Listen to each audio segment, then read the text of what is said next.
Chief Govind Singh Dotasra क्या कुछ कह रहे हैं, सीधे प्रेस कॉन्फ्रेंस पे आपको ले चलते हैं। तमाम वासियों को बहुत बहुत शुभकामनाएं, बधाई। आज हमारे लिए धनतेरस के दिन कांग्रेस के लिए प्रदेश की जनता के आशीर्वाद से बहुत अच्छा धनतेरस हमारा आया है।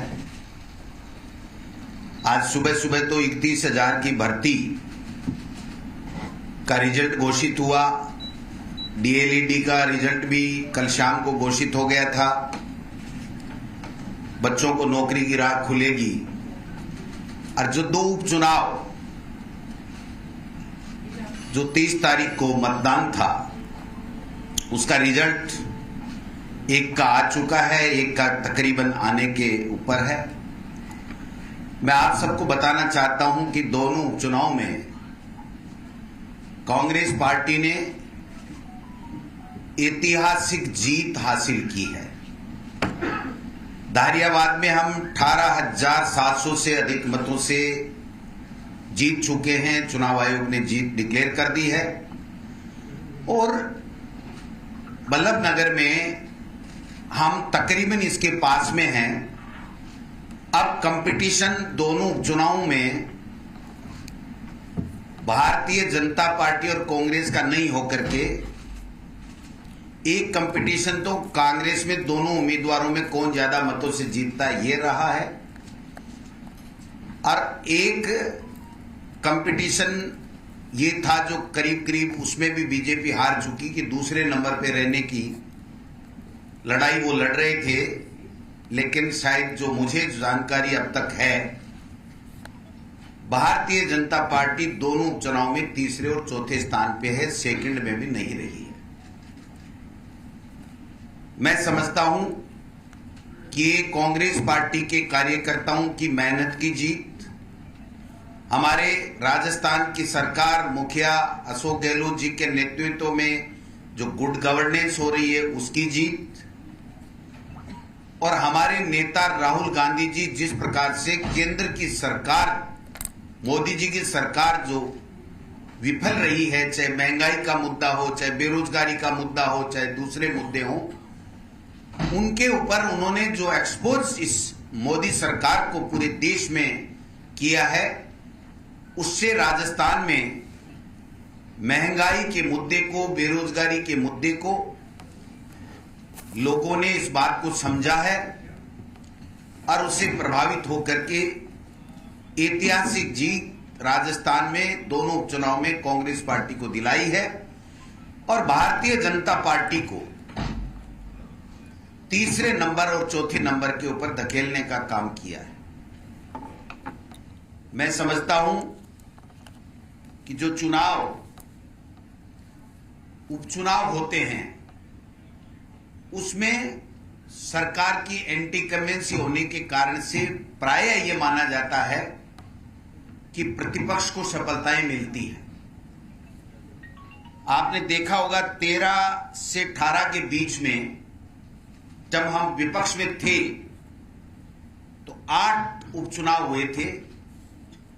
6 चुनाव कांग्रेस पार्टी जीती थी।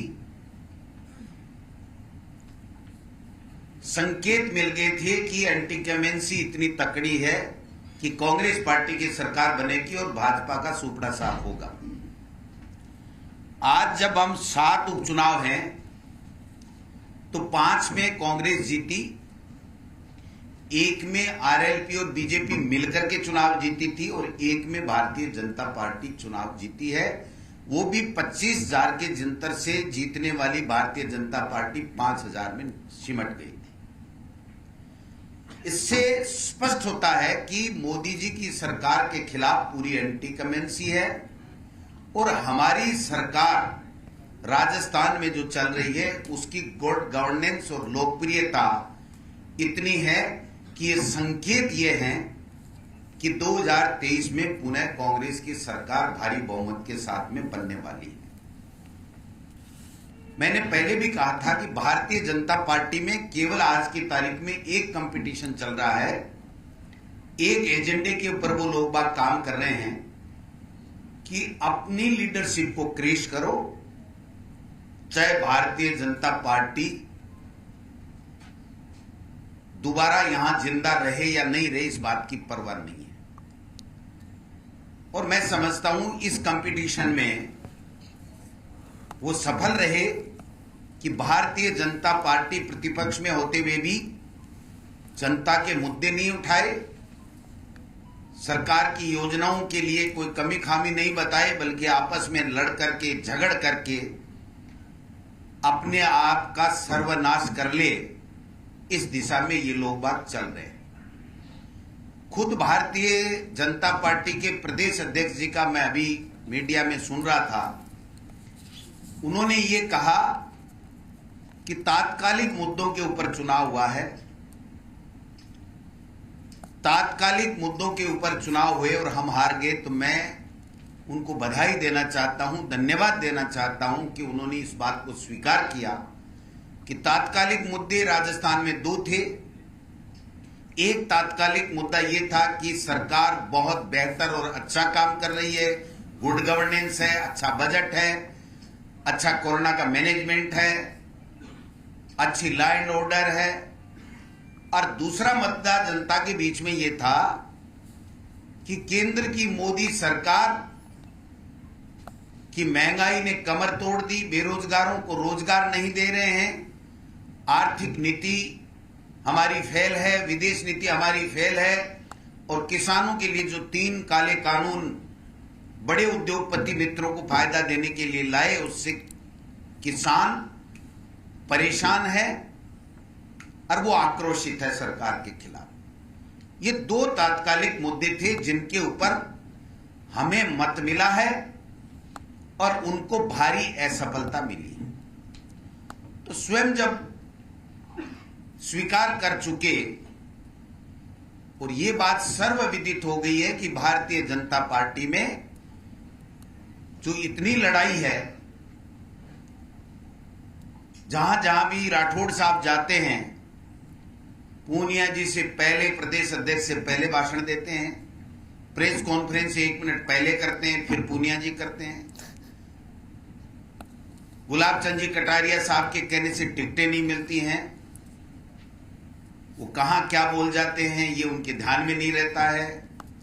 श्री राम के लिए क्या बोल जाते हैं, कन्हैया का स्वर्गवास हो गया एमएलए साहब का, उसके लिए भी उन्होंने किन शब्दों का प्रयोग किया था मैं दोहराना नहीं चाहता।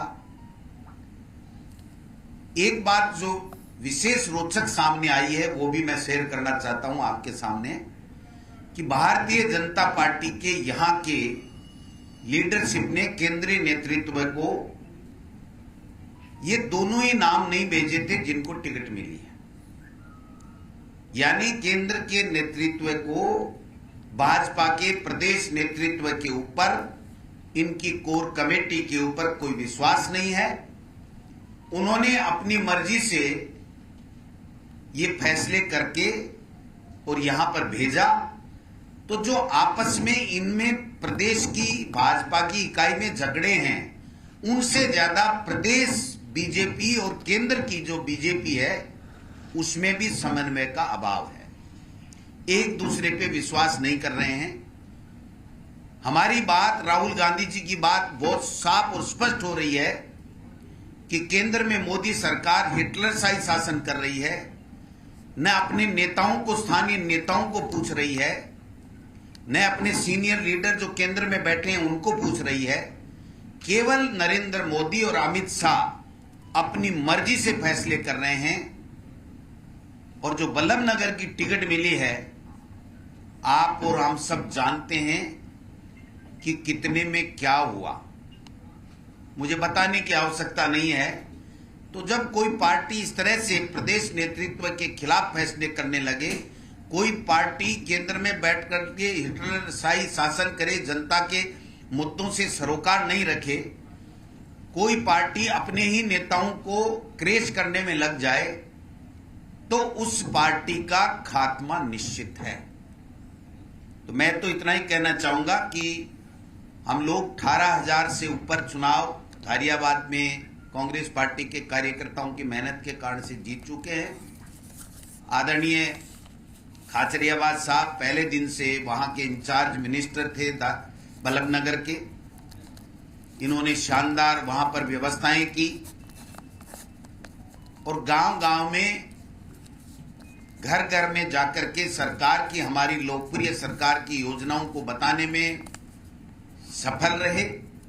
और भारतीय जनता पार्टी की केंद्र की सरकार, जो मोदी जी और अमित शाह दो व्यक्ति चला रहे हैं,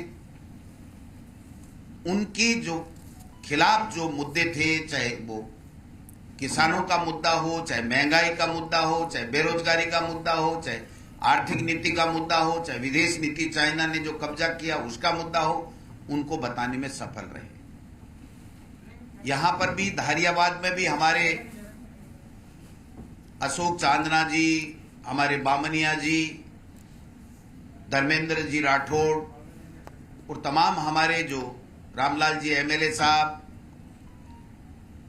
महेंद्रजीत मालवीय जी, ये तमाम लोग वहां पर, डूंगरपुर के जिला अध्यक्ष खोडनिया जी, तमाम लोगों ने बहुत अच्छी मेहनत की। और बल्लभनगर में भी प्रमोद जैन भाया जी और खाचरियावास साहब के नेतृत्व में जिन जिन लोगों की भी प्रदेश संगठन ने ड्यूटी लगाई, उन्होंने लोगों के बीच में जाकर के सरकार की जो अच्छी योजनाएं थी उसको बताने का काम किया और केंद्र सरकार की विफलताओं को बताने का काम किया, जिससे ये परिणाम आया है।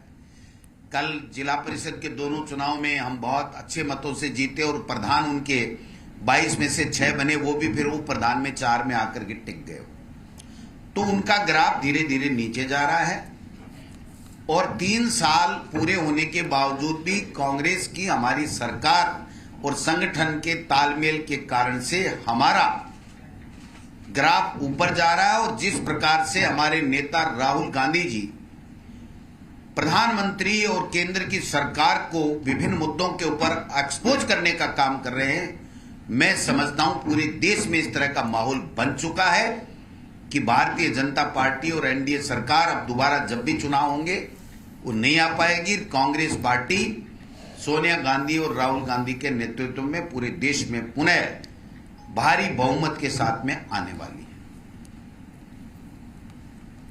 अन्य कोई बात आप पूछना चाहें इससे संबंधित? वैसे तो पूनिया जी ने दोनों बातें बता दी। तो सतीश पूनिया जी ने कहा है कि सत्ता में थे तब भी हमने अपनी पराजय से सबक लिया था और अब भी लेंगे। जिम्मेदारी तो तय करो, जिम्मेदारी तो तय करो, जिम्मेदारी होनी चाहिए ना। वो तो जिम्मेदारी तय करने वाली पार्टी अपने आप को बताती है, मिस्ड कॉल से देश की और दुनिया की सबसे बड़ी पार्टी बनाती है। तो आज जिम्मेदारी या तो मोदी जी और अमित शाह ने हिटलरशाही से अगर कैंडिडेट उनको दिए, इनको पूछा नहीं, तो उनकी जिम्मेदारी तय होनी चाहिए। इतना साहस होना चाहिए कि वो कह सकें कि साहब हमने जो बताया वो आदमी नहीं दिया, हम कैसे काम करते। या फिर ये कहना चाहिए कि हम जिम्मेदारी लेते हैं। मैंने तो पहले ही कह दिया था, जहां राठौड़ साहब चले गए वहां हमारा 1 सीट का तो काम हो गया। तो राजेंद्र जी राठौड़ जहां जहां संतन को पैर पड़ते हैं वहां पंटा डार होता है। वो अपनी पार्टी की सुपारी लेके ही किसी जगह पे जाते हैं, ये उनकी खास बात है। बिल्कुल नहीं, एक आरएलपी और बीजेपी संयुक्त जीती है और एक बीजेपी जीती है। इसका ये सीधा संदेश है कि सरकार की कोई एंटी कमेंसी नहीं है, लोकप्रियता बढ़ी है, हमारी सरकार अच्छा काम कर रही है अशोक गहलोत जी के नेतृत्व में। और 2023 में भारी बहुमत के साथ में दोबारा कांग्रेस पार्टी की सरकार राजस्थान में बनेगी। और कुछ महंगाई, बेरोजगारी, विदेश नीति, किसानों की बात, इसके लिए जो राहुल गांधी जी ने पूरे देश में जिस तरीके से मोदी जी और उनकी सरकार को एक्सपोज करने का काम किया है, वो एक बहुत बड़ा मुद्दा प्रदेश में नहीं बल्कि पूरे देश में बन चुका है। और मुद्दे से ज्यादा ताकत के साथ में राहुल गांधी जी ने जिस प्रकार से मोदी सरकार को एक्सपोज करने का काम किया है, उससे हमको बहुत बड़ी मदद मिली है।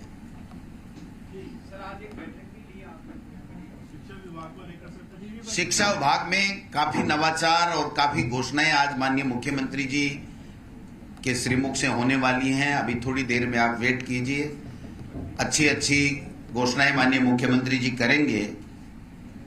तो मैं समझता हूं कि जितने भी बिंदु कई दिनों से तैर रहे थे, हवा में चर्चाएं चल रही थी, लोगों की डिमांड आ रही थी, उनके ऊपर माननीय मुख्यमंत्री जी ने कई फैसले किए हैं। और रीट का जो रिजल्ट जारी हुआ है वो तो अपने आप में ऐतिहासिक है। इनकी बोलती बंद होगी।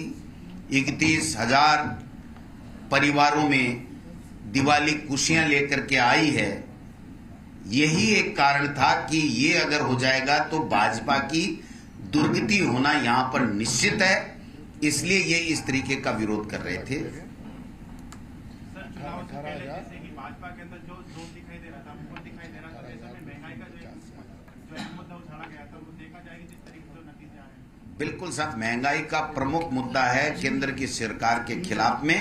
हम 14 तारीख से 29 तारीख तक जन जागरण अभियान करेंगे। 55-56 हजार जो हमारी बूथें हैं उसके अंदर हम लोग जाएंगे, लोगों को जागृत करेंगे, लोगों को बताएंगे कि किस प्रकार से मोदी सरकार 110-11 रुपए में पेट्रोल डीजल बेच रही है। आज भी मैंने सुना, देखा था मीडिया के, आप ही ने चलाया था कि कोई सिलेंडर का पैसा भी और ज्यादा बढ़ा दिया है। तो मैं समझता हूं ये तो रोजाना देश के लोगों को महंगाई बढ़ा करके लूटने का काम कर रहे हैं। पेट्रोल और डीजल से टैक्स लेकर के अपने घर भर रहे हैं। प्राइवेट जो कंपनियां हैं उनसे CSR के नाम से प्रधानमंत्री केयर फंड में पैसा ले रहे हैं और उसका मिसयूज कर रहे हैं, उसकी ऑडिट कराने के लिए तैयार नहीं है। तो जो हालात इस देश में बने हुए हैं वो सब जानते हैं। तो निश्चित रूप से बंधु ये प्रमुख मुद्दा है और राहुल गांधी जी ने इसको जिस प्रकार से मोदी सरकार को एक्सपोज किया है, मैं समझता हूं तमाम देश के लोग राहुल गांधी जी के नेतृत्व में इस बात को मानते हैं कि वास्तव में अगर किसी शख्स ने मोदी को सही एक्सपोज करने का काम किया है तो उसका नाम राहुल गांधी है। थैंक यू, नमस्कार, पुनः धनतेरस की बधाई सबको। दोनों जीत के लिए शराब टीम करेंगे या सबके सामने भी थाली मिठाई। हाँ, नहीं क्यों नहीं।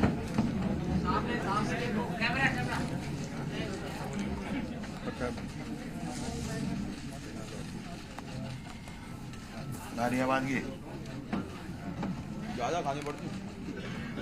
तो तस्वीरें आप देख रहे हैं, जीत की खुशी किस कदर मनाई जा रही है कांग्रेस की तरफ से। ये तस्वीरें आप देख रहे हैं जहां डोटासरा की प्रेस कॉन्फ्रेंस भी आपने सुनी। सारा यहां पर उन्होंने बधाई दी है जनता को, धरियावद की, वल्लभ नगर की जनता को जो जनादेश उन्होंने सुनाया है कहीं ना कहीं कांग्रेस के पक्ष में रो रहा है। और ये भी कहा गया है कि आगे भी इसी तरह से पार्टी काम करती रहेगी। तो आज दोनों सीटों की अगर बात की जाए, धरियावद पर पार्टी की तरफ से, कांग्रेस पार्टी की तरफ से जीत हासिल कर दी गई है। नगराज मीणा ने वहां पर जीत हासिल की है। तो वहीं वल्लभ नगर की अगर बात की जाए तो वहां भी कांग्रेस की प्रत्याशी प्रीति शक्तावत फिलहाल काफी वोटों से आगे चल रही है। तो तस्वीरें दिन के साथ साथ साफ होती हुई, और तस्वीरों में आप देख रहे हैं प्रताप सिंह खाचरियावास, परिवहन मंत्री, मुख्य सचेतक, PCC चीफ गोविंद सिंह डोटासरा इस पूरी जीत पर जश्न मनाते हुए। और धनतेरस का गिफ्ट कांग्रेस पार्टी से मान के चल रही है। आज धनतेरस का शुभ पर्व है और इस पर उपचुनाव की जीत का भी आज गिफ्ट कांग्रेस को मिला है, जिस पर साफ तौर पर खुशी जाहिर करते हुए।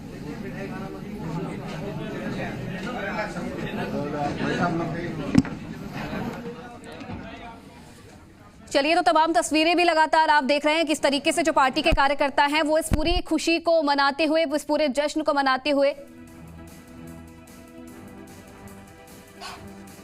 चलिए, तो उपचुनाव की तस्वीर कहीं ना कहीं धीरे धीरे साफ होती हुई नजर आ रही है। प्रेस कॉन्फ्रेंस भी आपने सुनी और लगातार इसी पर हम लोग चर्चा करते रहेंगे। तमाम गेस्ट भी हमारे साथ